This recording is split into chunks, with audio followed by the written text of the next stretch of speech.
Bem-vindos ao Casca de Nós. Eu sou o Fred e eu já fiz um vídeo sobre o anime de Blue Lock. Vou deixar o vídeo no cardzinho aqui porque neste vídeo irei falar do mangá. Então vai lá assistir o vídeo, deixa o like e se inscreve no canal para não perder os próximos.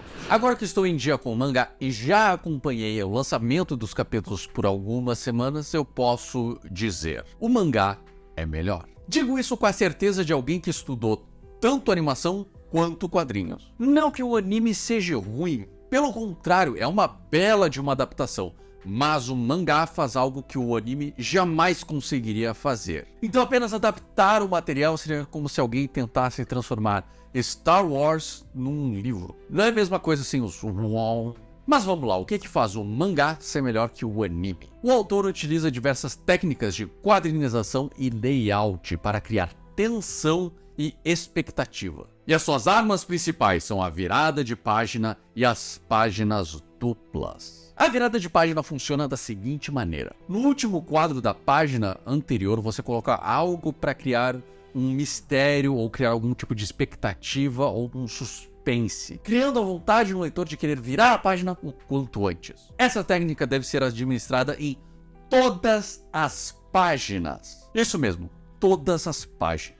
Mas com uma variação de intensidade e de importância, né? Porque senão, se tudo fosse importante, se tudo fosse grandioso, nada seria importante, nada seria grandioso. E esse é outro segredo que o autor utiliza na narrativa de Blue Lock, que eu vou entrar em mais detalhes mais pra frente. Por exemplo, essa página aqui, que é dos momentos iniciais do anime. Ele usa a página dupla para enaltecer o momento. Esse momento, esse passe é importante.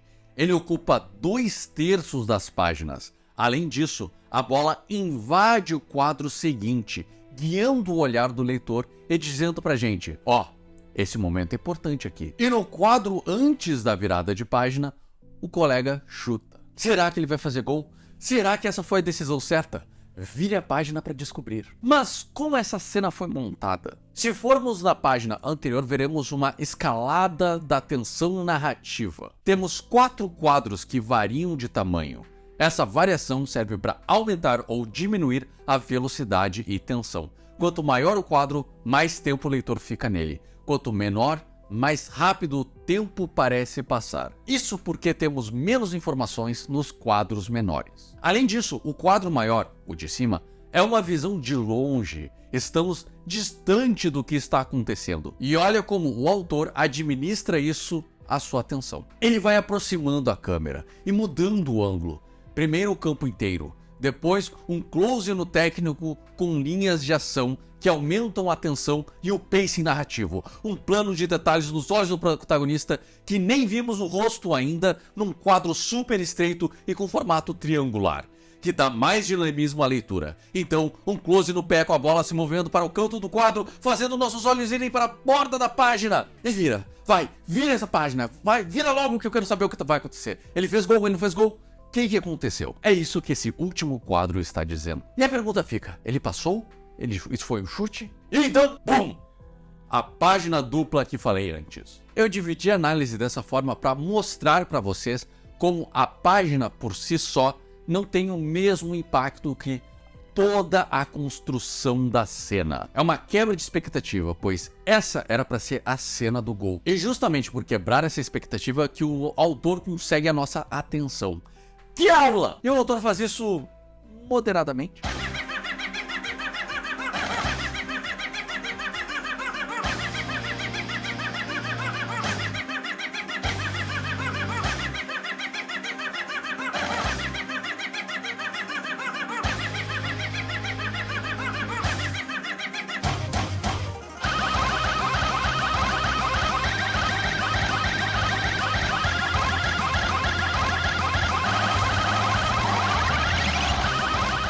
Ok, ele pode ser ultra dramático, mas essa cena dele passando não é nem a cena mais hype do capítulo e nem do episódio. O momento mais hype é o final, quando Isagi se junta ao Blue Lock, declarando ser um atacante. E agora que eu mostrei para vocês a técnica, vocês podem vocês mesmos reparar como o autor criou esse hype, criou esse momento. Tudo é layout, enquadramento, ângulo de câmera, e aquele quadro final que deixa com a pulguinha atrás da orelha. Mas nem tudo é melhor no mangá. O mangá abre com a apresentação do Ego Jinpachi e seu projeto, utilizando de muito fanservice por parte da Anri. E fanservice do pior tipo. O cara tá em reunião e tudo que ele consegue pensar é o quão grande é os peitos da Anri, da guria que tá apresentando um novo projeto pra eles? Que apresentação é essa? Já o anime começa melhor, nos apresentando o protagonista Isagi e deixando o Ego Jinpachi como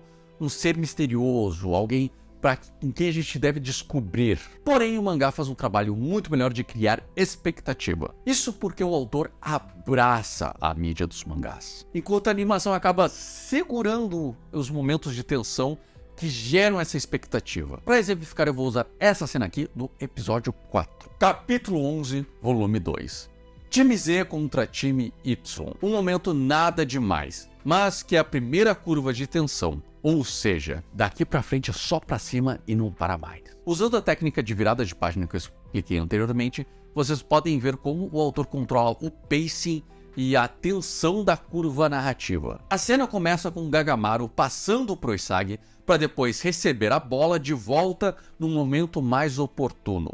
E termina com Isagi dizendo: "E foi mal", errando o passe. Se você viu meu vídeo de narrativa, nós temos dois bits. O positivo no início da página no primeiro quadro e o negativo no final, no último quadro. E olha como o layout da página ajuda. Isagi na esquerda puxa o leitor para a esquerda, mas aí no quadro abaixo ele se move para a direita, fazendo o olhar ir para a direita com ele, aumentando a velocidade da cena. Então, quando a velocidade aumenta ao máximo, mostrando a posição dos personagens em relação ao espaço, muito importante isso, o tempo para.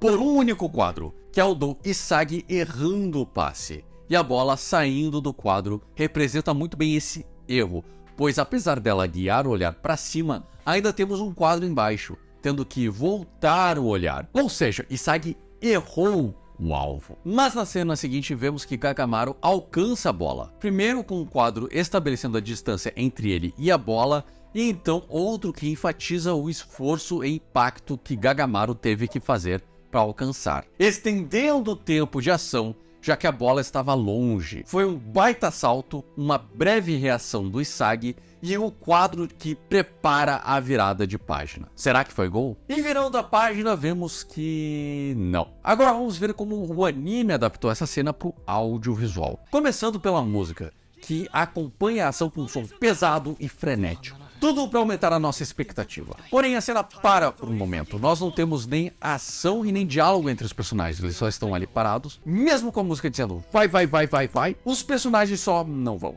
Eles até tentam dar uma enganada com o personagem em 3D lá no fundo se movendo. Mas eles cortam para mais uma imagem estática. E aí eles tentam colocar essas linhas de ação que só não funcionam para esse momento. Aí de repente, um passe rápido. E um corte rápido, ótimo, mas com 3D horrível dos personagens correndo. Além disso, eu acho que eles podiam ter exagerado mais nesse passe, deixar ele mais longe ainda, porque aqui parece que dá pra chutar, não dá. Parece que ele consegue alcançar. Não parece que o Isagi errou o alvo. Só sabemos porque ele falou que ele errou num plano fechado no rosto. O legal desse plano é que ele está levemente em plongé com uma câmera holandesa bem discreta. O suficiente para comunicar que algo está errado, algo deu errado. Se você não sabe o que são planos, câmera holandesa e para que servem, deixa o like que se esse vídeo chegar a 100 likes, eu vou fazer um vídeo só de planos contra planos, plongé contra plongé, câmera holandesa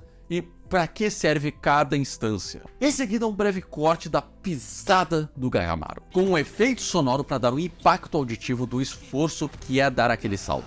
A música também aumenta o ritmo aqui, então ficamos grudados na tela para ver o que vai acontecer em seguida. E então, o salto em si. Gagamaru cruza a tela e literalmente plana no ar por alguns segundos. E foi um baita salto. E aqui as linhas de ação ajudam, porque nós tivemos um movimento anterior, né, do Gagamaru indo pra lá, e nós temos um leve movimento também do corpo dele, como se ele realmente estivesse planando, como se a resistência do ar estivesse movimentando o corpo dele. Uma atenção aos detalhes impressionante. E assim como no mangá, uma cena é da reação do Isagi ao salto do Gagamaru. Mesmo enquadramento, só que agora em contra-plongé, mostrando que agora tá tudo tranquilo, favorável. E aqui o anime faz algo legal, que eles já começam em plano fechado, só que eles dão um zoom, um leve zoom ainda mais, que faz com que o rosto do Gagamaru e a bola sumam completamente do enquadramento, acompanhando junto o movimento da cabeçada dele na bola. E por isso nós não enxergamos se ele fez ou não um gol, se a bola foi na direção do gol, inclusive. E a voz original do Gagamaru gemendo enquanto faz a cabeçada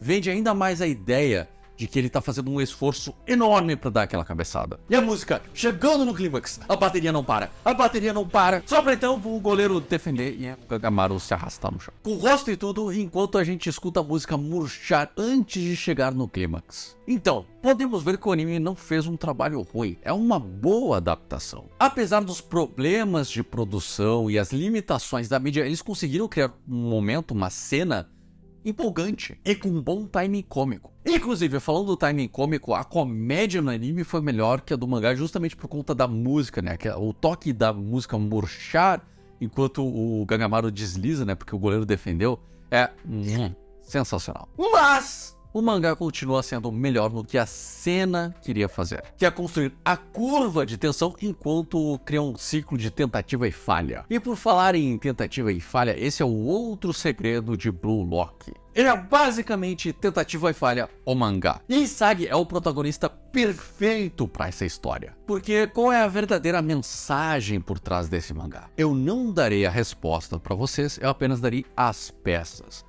Vocês que montem este quebra-cabeças. Isagi não é especial. Ele é um cara qualquer que sonha em ser o melhor do mundo. A história quer que você pense que ele é especial, porque todo protagonista precisa ter algo especial, precisa ter algo diferente, mas que cative o leitor a querer torcer para o sucesso dele. E justamente por ele ser um ninguém, por ele começar com um ninguém, que ele precisava daquela narrativa de ser um monstro lá do Bátira. Mas a verdade é como o Bátira disse nos últimos capítulos. Todo mundo tem um monstro dentro de si. Basta escutá-lo. E o projeto Blue Lock é um projeto de autodescoberta. E é claro que essa história está fadada a ter momentos altos e baixos. Pois é assim com a vida enquanto tentamos descobrir quem nós somos. Mas o mágico de tudo é que você muda com o tempo. Então essa é uma jornada sem fim. Uma jornada da qual você vai se adaptando e vai descobrindo coisas novas sobre você a todo momento que você se adapta a uma nova situação, a um novo momento, a uma nova habilidade. O monstro que o Bátira viu no Isagi é basicamente a capacidade dele de mudar, de querer mudar, de observar as suas fraquezas e querer mudar. Tanto que os antagonistas da história são personagens que têm certeza de quem são. Nico é esperto, mas e se existir alguém mais esperto? Os gêmeos são uma dupla, mas e se eles se separarem? Nagi é um gênio que consegue fazer tudo, mas e se tiver algo que nem ele pode copiar? Barou é o rei do campo e protagonista do jogo, mas e quando ele não for? Todos têm absoluta certeza do que eles são capazes de fazer, até que o Isagi vem e quebra essa realidade. E tudo isso apenas pensando, quais são minhas armas? O que eu posso fazer? O que esse momento exige de mim? E como eu posso reagir a isso? Como eu posso roubar essa habilidade para mim? Eu sou capaz de roubar essa habilidade para mim? Se não, o que eu posso fazer para superar essa adversidade? E assim Isagi vai adquirindo mais e mais ferramentas ao seu dispor. E é interessante como o arco atual reflete esse tema, sem negar a filosofia egoísta do Jinpachi. E como essa história começa mesmo? Com uma certeza. Futebol é um esporte de 11 jogadores. Um por todos, todos por um. Eu ainda queria falar da arte e como o autor conseguiu sim fazer com que cada personagem parecesse um protagonista, né? O seu próprio protagonista da sua própria história.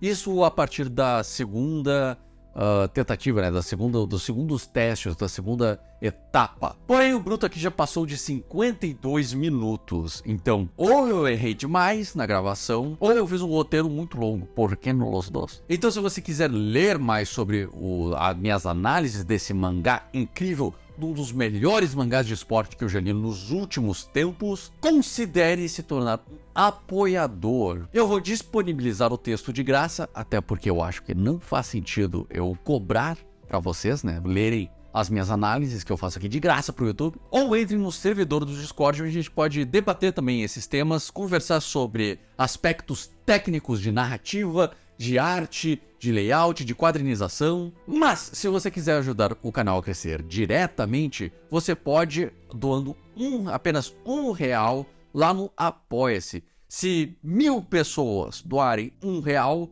eu terei R$1 bilhão.